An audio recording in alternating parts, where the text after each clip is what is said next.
In this video, I'm going to show you how to customize the side key option on your iPhone. You might already know that the side key, or what Apple officially calls the action button, wasn't available on previous iPhone models. It's a new addition that brings some really cool customization options. So to customize this button, first open your settings app, then scroll down and choose action button.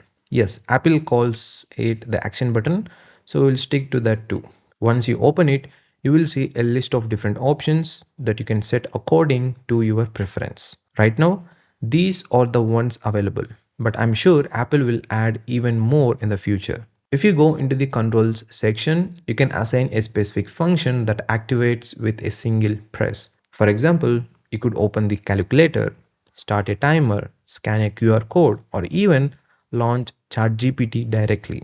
It all depends on the apps you use and what shortcuts you prefer.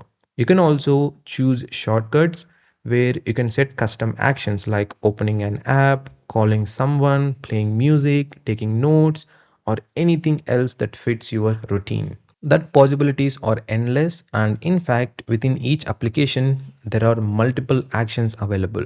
So, the more you explore, the more you will discover.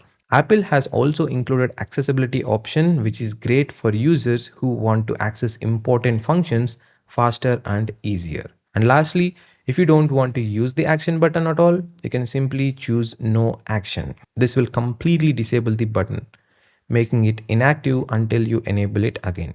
And that's pretty much it, guys.